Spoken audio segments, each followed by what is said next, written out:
आपण स्थानापन्न व्हावं.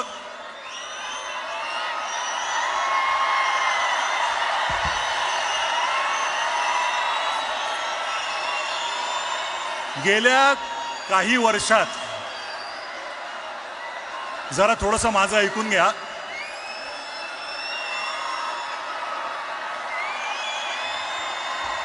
बरं का, तुमच्या मनातले काही शब्द बोलतोय आम्ही. गेल्या काही वर्षात शेकडो मित्रांनी 1000 वेळा हा प्रश्न तुमच्यातल्या अनेक जणांना विचारला असेल, किंबहुना इथे उपस्थित प्रत्येकाच्या मनातला हा प्रश्न असेल की येतील का रे दोन भाऊ एकत्र.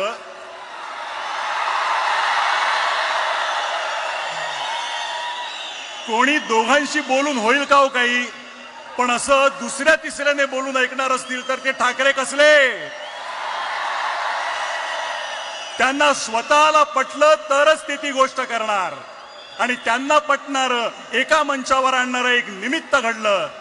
मराठी भाषेवर अन्याय करण्याचा प्रयत्न झाला आणि हे दोन वाघ चवताळून उठले. मराठी अभिजात भाषा होतीच, आहे आणि असेल, पण मागल्या दाराने तिसरी भाषा घुसवून माय मराठी संपवण्याचे डावपेच सुरू झाले. आणि ते उधळून लावण्यासाठी हे दोघे आणि इतर सर्व राजकीय पक्ष जे समोर बसलेत ते आपापसातले मतभेद विसरून सगळे एकत्र उभे ठाकरे, सगळे एकत्र उभे ठाकरे ठाकले. फक्त राजकीय पक्ष नव्हे तर अनेक सामाजिक संघटना, साहित्यिक, कलावंत, पत्रकार, शेतकरी, कामगार आणि मराठी माणूस एक झाला. सर्वांची भावना एक झाली. महाराष्ट्रावर केली सक्ती तर आम्ही दाखवू आमची शक्ती. आणि ही शक्ती दिसताच समस्त मराठी जनांना अन्यायकारक वाटणारा तो शासन निर्णय मागे घेण्यात आला. सर्वांबरोबर तुम्हा दोघांचंही हार्दिक अभिनंदन. मी आता माननीय राजसाहेब, आपण बऱ्याच वेळा हे बोलला आहात की भाषा मारली की संस्कृती संपवता येते, स्वातंत्र्य संपवता येतं. आपली मराठी संस्कृती जपण्यासाठी ती जाणून घेणं गरजेचं आहे. वाचन संस्कृती वाढणं, उत्तम संगीत, नाटक, चित्रपट होणं, मराठी ही व्यवहाराची आणि रोजच्या जगण्याची भाषा होणं असं तुम्ही मानता. परवाच तुम्ही बोलताना म्हणालात की बाकी काहीही चालेल पण मराठीच्या बाबतीत तडजोड नाही. आज ह्या दिवशी तुम्हाला भाषा, मराठी माणूस, महाराष्ट्र याबद्दल काय बोलावं असं वाटतं ते ऐकण्यासाठी आम्ही उत्सुक आहोत. मी विनंती करतो माननीय श्री राजसाहेब ठाकरे यांना की त्यांनी आपलं मनोगत व्यक्त करावं.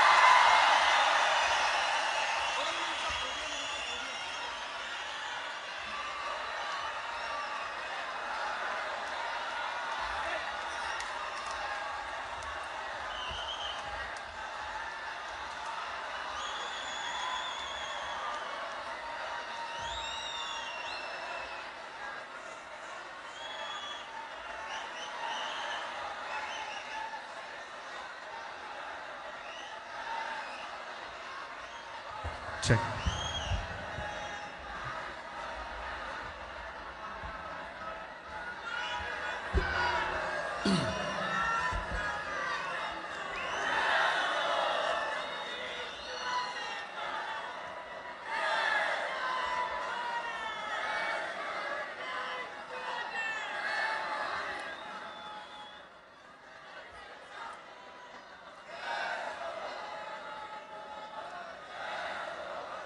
सन्माननीय उद्धव ठाकरे,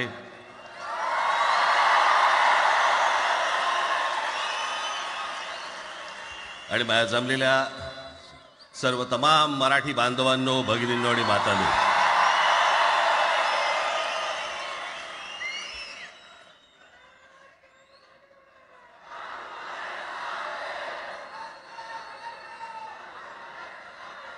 खरं तर दोघांची भाषणं संपली ना की एकत्र आरोळ्या ठोका.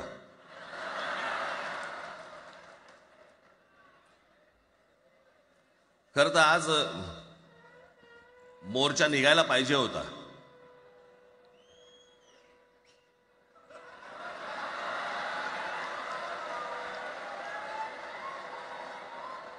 तोंडानेच आहे ना.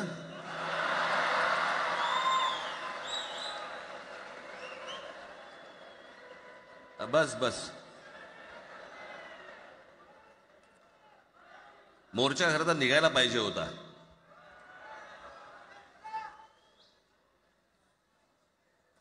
मराठी माणूस कसा सर्व बाजूने एकवटतो याचं एक चित्र मोठ्या प्रमाणावरती उभं राहिलं असतं.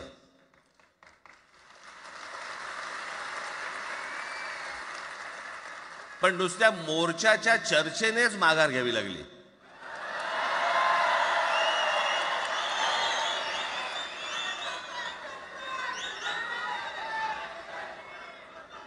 खरं तर आजचाही मेळावा हा खरं तर शिवतीर्थावरती मैदानात व्हायला पाहिजे होता.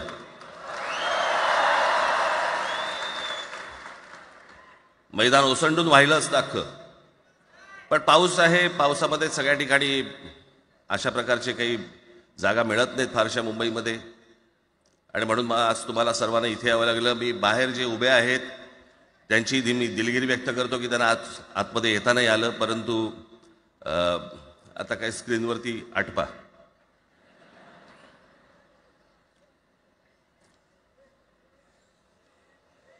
मी माझ्या मुलाखतीमध्ये एक म्हटलं होतं की ज्याच्यातनं या सगळ्या गोष्टी खरं तर सुरू झाल्या. आणि मी असं म्हटलं होतं की कोणत्याही वादापेक्षा आणि कुठच्याही भांडणापेक्षा महाराष्ट्र मोठा आहे.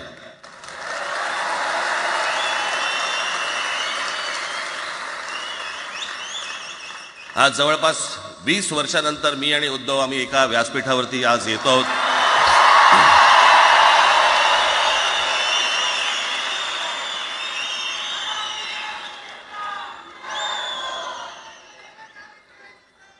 जे माननीय बाळासाहेबांना जमलं नाही, जे अनेकांना जमलं नाही, आम्हाला दोघांना एकत्र आणायचं, ते देवेंद्र फडणवीसला जमलं.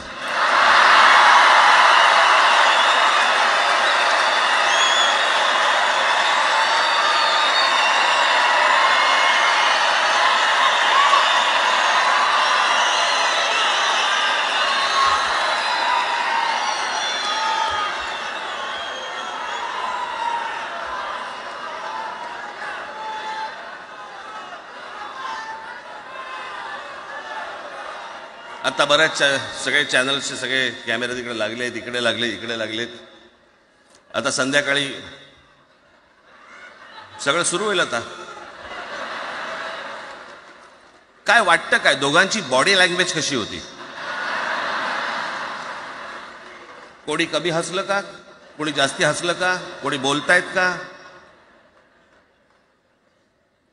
आपल्याकडे मूळ विषय सोडून इतर गोष्टींमध्येच फार रस असतो अनेकांना. खरं तर आजचा हा मेळावा, मोर्चालाही तीच घोषणा होती, आजच्या मेळाव्यालाही तीच घोषणा आहे की कुठचाही झेंडा नाही, मराठी हाच अजेंडा.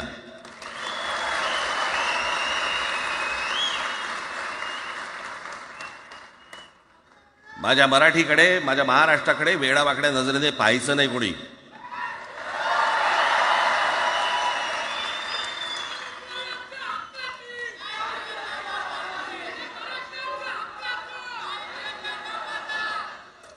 ठरलं ना आपलं सगळ्यात शेवटी द्यायच्या घोषणा. बसा, शांत बसा. खरं तर हा प्रश्नच अनाठाई होता, काही गरजच नव्हती. हे कुठून अचानक हिंदीचं आलं मला काही कळलं नाही. मला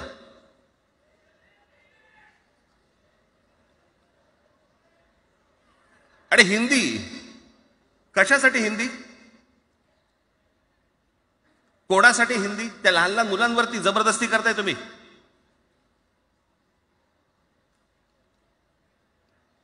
कोणाला विचारायचं नाही, शिक्षण तज्ञांना काही विचारायचं नाही, कोणाला काही विचारायचं नाही. बस आमची सत्ता आहे, आमच्याकडे बहुमत आहे, आम्ही लादणार.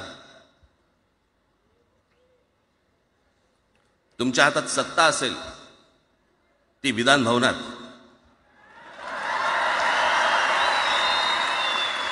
आमच्याकडे सत्ता आहे रस्त्यावर.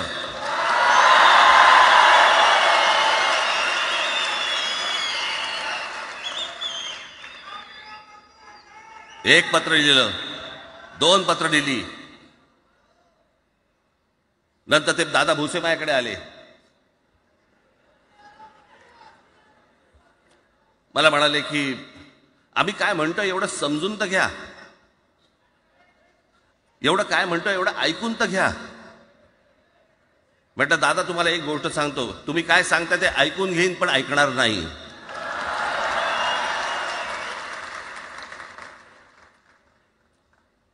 मराठीच्या विषयामध्ये त्याच्यात तुम्ही तिसरी भाषा लादताय, त्रिभाषा सूत्र. कुठलं त्रिभाषा सूत्र आणलं?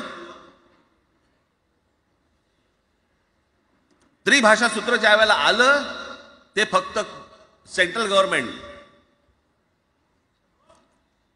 आणि राज्य सरकार, केंद्र सरकार आणि राज्य सरकार यांच्यामधल्या दुव्यासाठी म्हणून हे त्रिभाषा सूत्र फक्त आणलं.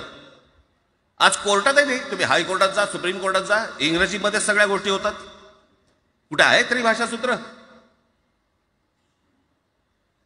मग मला सांगायला लागले म्हणे केंद्रीय शिक्षण धोरणामध्ये, त्या धोरणातही नाही ना, केंद्राच्या शिक्षण धोरणात,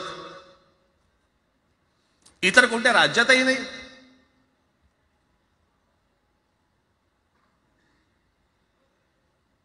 महाराष्ट्रात प्रयोग करून पाहिला तरी दक्षिणेची राज्य तर हिंग लावून विचारत नाही त्यांना. पण महाराष्ट्र ज्या वेळेला पेटून उठतो त्यावेळेला काय घडतं आणि काय होतं हे आज राज्यकर्त्यांना समजलं असेल. त्याशिवाय का माघार घेतली?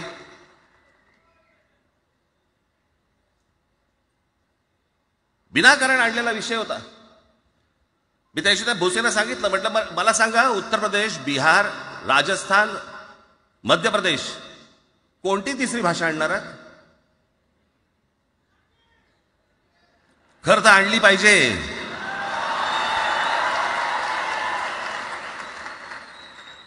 गंमत बघा, हिंदी भाषिक राज्य आहेत ती आर्थिकदृष्ट्या मागास, आणि हिंदी न बोलणारी जी राज्य आहेत ती आर्थिकदृष्ट्या प्रगत, आणि वर आम्ही हिंदी शिकायचं. यांना हिंदीतून राज्य नाही सांभाळता आली, यांना राज्यांचा विकास नाही करता आला. जे हिंदी बोलत नाहीत त्या राज्यांमध्ये, हिंदी बोलत असलेल्या राज्यांमधनं नोकरी धंद्यासाठी लोक इकडे येत आहेत आणि हे म्हणतात हिंदी शिका. कोणासाठी शिकायचं? 5वी नंतर काय हिंदी चित्रपट सृष्टीमध्ये जाणार आहेत पोरगा? कोणासाठी शिकायचं? हिंदी भाषेबद्दल मला वाईट नाही वाटत, भाषा कोणतीही श्रेष्ठच असते, उत्तमच असते. मग ती मराठी असेल, गुजराती असेल, तामिळ असेल, पंजाबी असेल, बंगाली असेल, हिंदी असेल, अजून कुठचीही असेल. एक भाषा उभी करायला खूप प्रचंड तपश्चर्या लागते, खूप लोकांची मेहनत असते. एक लिपी उभी करायला खूप प्रचंड ताकद लागते.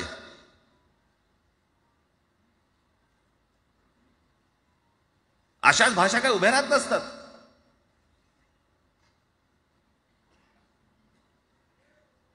आणि हे भाषेचं नवीन कुठून आणलं? त्याविषयी ते अमित शहा म्हणाले ज्याला इंग्रजी येतं त्याला पुढे म्हणे लाज वाटेल, म्हणे मला इंग्रजी येतं. अरे तुम्हाला नाही येत?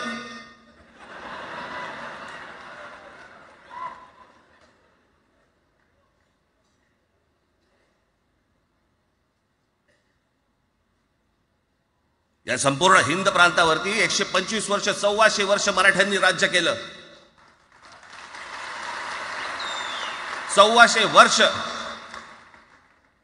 इतक्या राज्यांवरती आम्ही राज्य केलं. तो त्यावेळेला राज्यच नव्हती, पण जे प्रदेश होते त्याच्यावरती राज्य केलं. आम्ही मराठी लादली गुजरातवरती, मध्य प्रदेशवरती, राजस्थानवरती, पंजाबवरती, इतर सगळ्या प्रांतांवरती जिथे जिथे म्हणून अटोकपर्यंत पोहोचले होते मराठा साम्राज्य, आम्ही लादली. अरे हिंदी भाषा आहे 200 वर्षापूर्वीची भाषा आहे, महाराजांच्या काळात पण नव्हती.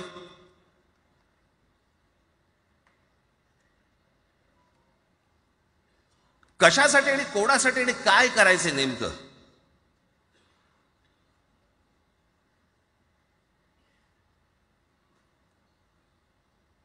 यांनी फक्त चाचपडून पाहिलं, चाचपडून.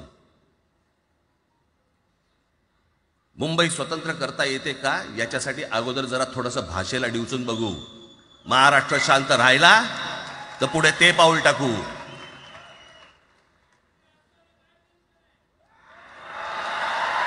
कोणाची माय व्हॅली आहे त्यांनी महाराष्ट्राला हात घालून दाखवावा, मुंबईला हात घालून दाखवावा.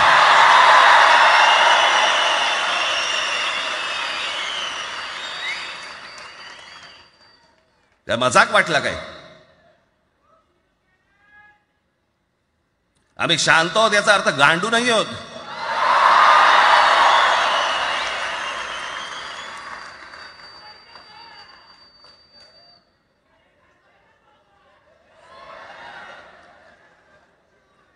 काही अंगावरती लादायचा प्रयत्न करता आणि मग आता माघार घेतली ना,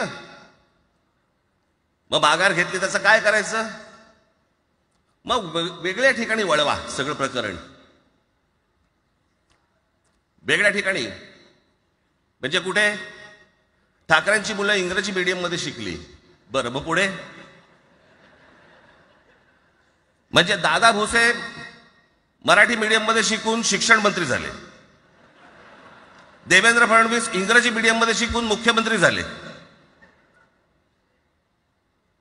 कुठे काय शिकले याचा काय संबंध?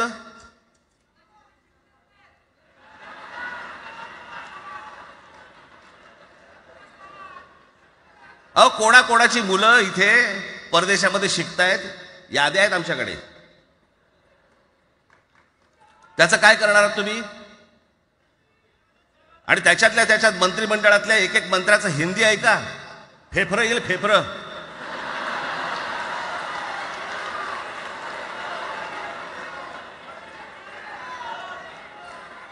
हे असले प्रश्न महाराष्ट्रातच विचारले जातात. आता मी तुम्हाला अजून एक गोष्ट सांगतो.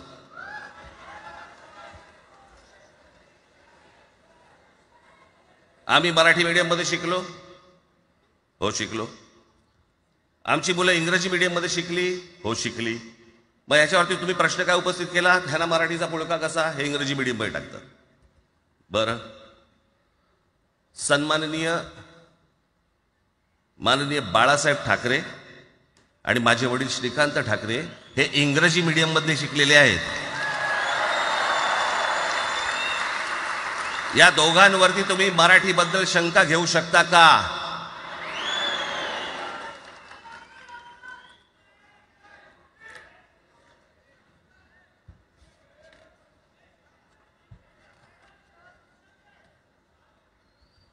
Lalkrishna Advani Saint Patrick high school Christian missionary school मध्ये शिकले. हिंदुत्वावर शंका घेऊ का त्यांच्या? कॉन्व्हेंट स्कूल मध्ये शिकलेले आहेत अडवाणी. दक्षिण भारतामध्ये बघा, तामिळच्या प्रश्नावरती, तेलुगूच्या प्रश्नावरती कडवटपणे समोर येऊन उभे राहतात. कोण विचारते तर तुमची मुलं कुठे शिकली आणि तुम्ही कुठे शिकलात?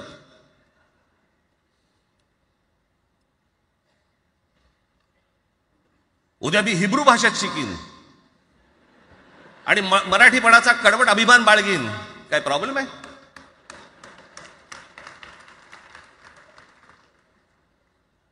मी आता तुमच्याकडे दक्षिणेतले इंग्रजीमध्ये, मी अगदी थोडक्यात यादी आणली आहे. दक्षिण भारतातील इंग्रजी माध्यमात शिकलेले नेते आणि अभिनेते: Jayalalithaa Doveton English medium school, Stalin English medium school Loyola, Kanimozhi Presentation convent school, Udhayanidhi म्हणजे करुणानिधींचा नातू डॉन बॉस्को, चंद्रबाबू नायडू वडील इंग्लिश टीचर होते, शिक्षण इंग्रजी माध्यमात झालं, पवन कल्याण आंध्र उपमुख्यमंत्री, शिक्षण सेंट ॲन, नारा लोकेश NTRचा नातू चंद्रबाबूंचा मुलगा, Stanfield school, Kamal Haasan Santhome high school, अभिनेता विक्रम मॉटफोर्ड स्कूल, अभिनेता Surya English medium, AR Rahman आधी पद्मशेषाद्री बालभवन आणि नंतर मद्रास कृष्णगिरी हायस्कूल. परवा दिवशीचा एक प्रसंग सांगतो. एका व्यासपीठावरती तामिळनाडूमध्ये AR रहमान व्यासपीठावरती उभे होते, काहीतरी कार्यक्रम होता, त्या बाई तामिळमध्ये बोलत होत्या. अचानक ती बाई हिंदीत बोलायला लागली. त्याच्यावरती रहमानने तिच्याकडे असं बघितलं, बोलला हिंदी, आणि व्यासपीठावरनं खाली उतरला.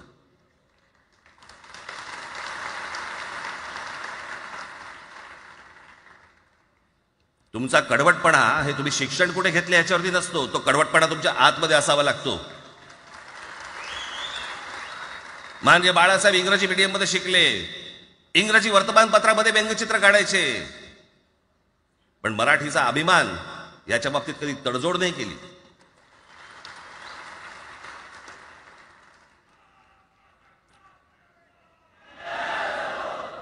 म्हणे एक भाषा म्हणे सगळ्यांनाच बांधून ठेवते. कुठची एक भाषा? आजपर्यंत काय वाकडं झालं? म्हणजे आपल्या संरक्षण खात्यामध्ये घ्या. आपल्या संरक्षण खात्यामध्ये जेवढी रेजिमेंट्स आहेत, मी फक्त तुम्हाला नावं वाचून दाखवतो. मद्रास रेजिमेंट आहे, राजपुताना रायफल्स आहे, राजपूत रेजिमेंट आहे, डोगरा रेजिमेंट आहे, सीख रेजिमेंट आहे, जाट रेजिमेंट आहे, पॅराशूट रेजिमेंट आहे, पंजाब रेजिमेंट आहे, ग्रेनेडियर्स आहेत, सीख लाईट इन्फंट्री आहे, मराठा लाईट इन्फंट्री आहे, गढवाल रायफल्स आहे, कुमाऊ रेजिमेंट आहे, आसाम रेजिमेंट आहे, बिहार रेजिमेंट आहे, महार रेजिमेंट आहे, जम्मू काश्मीर रायफल्स आहे, जम्मू आणि काश्मीर लाईट इन्फंट्री आहे, नागा रेजिमेंट आहे, गोरखा रायफल्स आहे, गोरखा रायफल्स आहे, त्याच्यानंतर तुमचं लडाख स्काउट्स आहे, अरुणाचल स्काउट्स आहे, सिक्कीम स्काउट्स आहे. इतक्या राज्यांच्या आज आपल्या संरक्षण खात्यामध्ये लोक आहेत आणि इतक्या रेजिमेंट्स आहेत. शत्रू दिसला की एकत्र तुटून पडतात ना. भाषेचा प्रश्न येतो कुठे?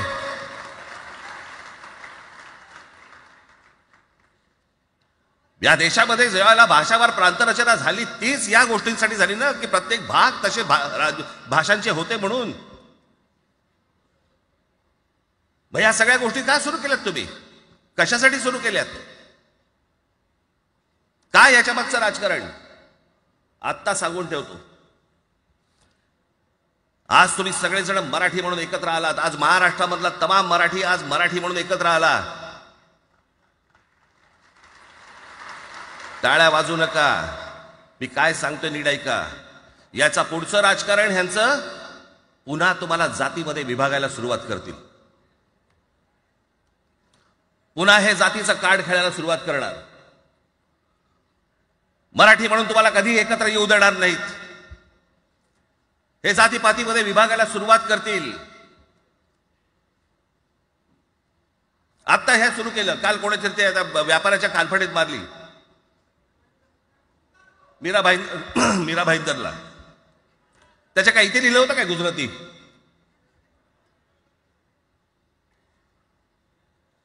पण एवढंही आपल्याकडे काही जे चॅनलमध्ये, मराठी नाहीत इतर चॅनलमध्ये, हिंदी आणि याच्यात गुजराती माणसाला मारला. कुठच्या गुजराती माणसाला मारला?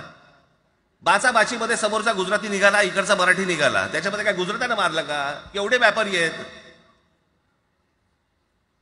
अजून तर काहीच केलेलं नाही.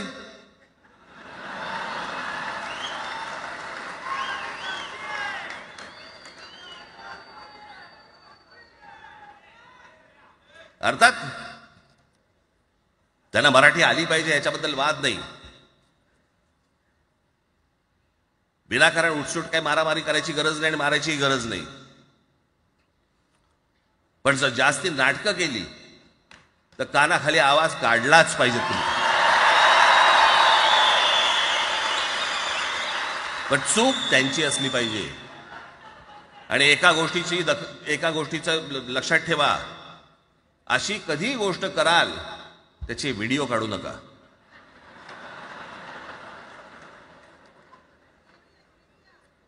आपल्यामध्येच त्यांना कळलं पाहिजे. कळलं का? मारणारा कधी सांगत नसतो, मार खाणारा सांगत असतो मला मारला म्हणून. त्यांना सांगू देत. पण याचा अर्थ उठसूट कोणालाही उगाच मारायचं काही कारण नाहीये. अनेक लोक आहेत, अनेक गुजराती लोक आहेत, माझ्या अनेक परिचयाचे आहेत. माझे एक मित्र आहेत नयन शहा म्हणून, त्याला मी गुजराठी म्हणतो.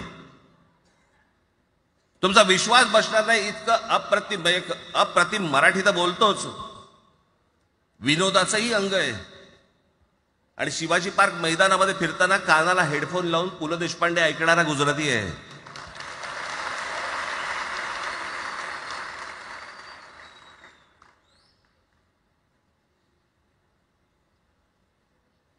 मी मगाशी तुम्हाला सांगितलं की हे मराठीचं बाळकडू, आमच्यासाठी ते बाळकडूच होतं.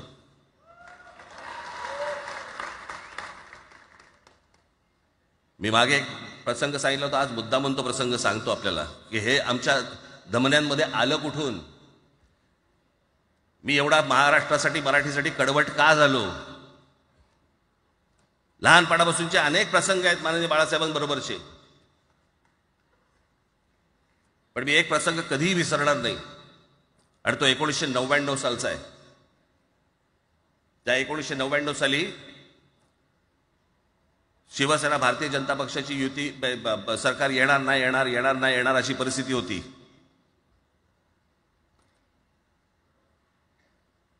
पवार साहेब त्यावेळेला त्यांनी राष्ट्रवादी काँग्रेस पक्ष स्थापन केला होता. वेगवेगळे लढले होते, आणि मग सगळ्या त्या वादामध्ये, शिवसेना भारतीय जनता पक्षाच्या त्या वादामध्ये काहीच होईना. दिवसामागून दिवस चाललेत, परंतु काही होईना. एके दिवशी मी मातोश्रीला खाली बसलो होतो, दुपारची वेळ होती. अचानक 2 गाड्या लागल्या. साधारणपणे 3:30-4 वगैरे वाजले असतील. ते जरा वेळेला नाव विसरतो तिथे, पुण्याचं कोण तो जावडेकर, प्रकाश जावडेकर आणि काही मंडळी आली. मला म्हणाले, राज, बाळासाहेबांना अर्जंट भेटायचंय. म्हटलं आत्ता ते भेटणार नाही. म्हटलं ती त्यांची झोपायची वेळ आहे. नाही म्हणे अर्जंट आहे. म्हटलं नाही भेटणार. म्हटलं मी तुम्हाला सांगतो. म्हटलं काय विषय काय? म्हटलं मी बोलायचं काम करतो. म्हटलं काय विषय काय? आणि त्यांना सांगा मुख्यमंत्री पदाचा विषय झालेला आहे. म्हटलं अच्छा, अरे वा. म्हटलं काय झालं? सुरेशदादा जैन यांना दोन्ही बाजूने आम्ही ठरवलंय की त्यांना मुख्यमंत्री करायचं. एवढं फक्त बाळासाहेबांना सांगायचं. ठीक आहे. मी वर गेलो. रूममध्ये काळोख, शांतता. आम्ही अरे तुरेमध्ये बोलायचो म्हणून मी हाक मारली. म्हटलं हे काका गाढ झोपले होते. म्हटलं काका उठ. ए काका उठ. बघितलं माझ्याकडे. काय रे? म्हटलं नाही, ती सगळे खाली जावडेकर वगैरे सगळी मंडळी आली आहेत. म्हटलं बरं मग? नाही, ते म्हणतात ते मुख्यमंत्री पदाचा विषय झालाय म्हणून. म्हटलं मग ते मला काय झालं? ते म्हणाले सुरेशदादा जैन यांना मुख्यमंत्री पदासाठी दोन्ही जणांनी सांगितलं की करायचं म्हणून. असं माझ्याकडे बघितलं त्यांनी. त्यांना जाऊन सांग महाराष्ट्राचा मुख्यमंत्री मराठीच होईल, दुसरा कोणी होणार नाही.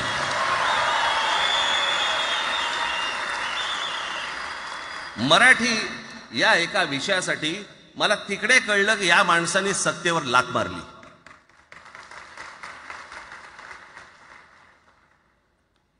हे संस्कार ज्या पोरावरती झाले असतील तो मराठीसाठी तडजोड करेल काय?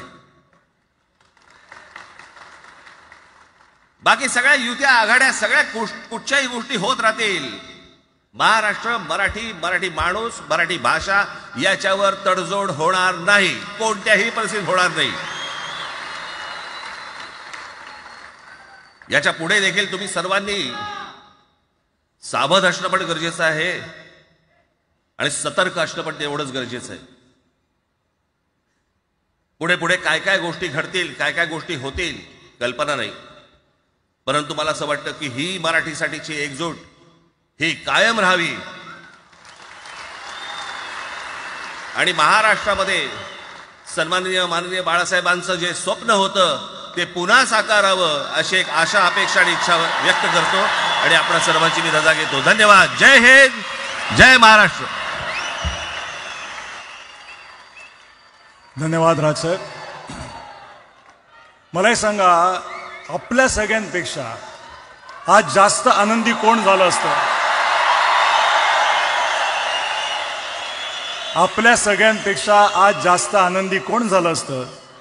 ज्यांनी मराठी माणसाला उभं केलं ते हिंदू हृदय सम्राट माननीय बाळासाहेब. आज त्यांची पुढची पिढी इथे मंचावर एकत्र येऊन मराठीचा गजर पुन्हा एकदा करते आहे आणि त्या आजोबांचे 2 लाडके नातू आज आपल्या समोर मराठीचा झेंडा पुढे नेण्यासाठी सज्ज झालेले दिसत आहेत. अमित ठाकरे इकडे उपस्थित आहेत, आदित्य ठाकरे उपस्थित आहेत. मी त्यांचंही स्वागत करतो. या वास्तूला NSCI डोम असं म्हणतात, पण इथे आज देश पाहतोय मराठी भाषेवर होणाऱ्या अन्यायाविरुद्ध पेटलेला मराठी जनमानसाचा आगडोंब. या सर्व मराठी प्रेमींना आता उत्सुकता आहे माननीय शिवसेना पक्षप्रमुख श्री उद्धव बाळासाहेब ठाकरे हे काय बोलतील. मी त्यांना विनंती करतो की त्यांनी आपलं मनोगत व्यक्त करावं.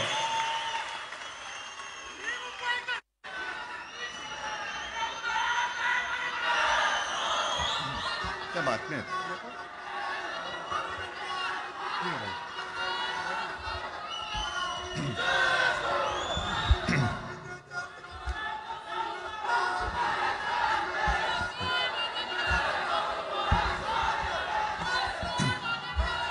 बऱ्याच वर्षानंतर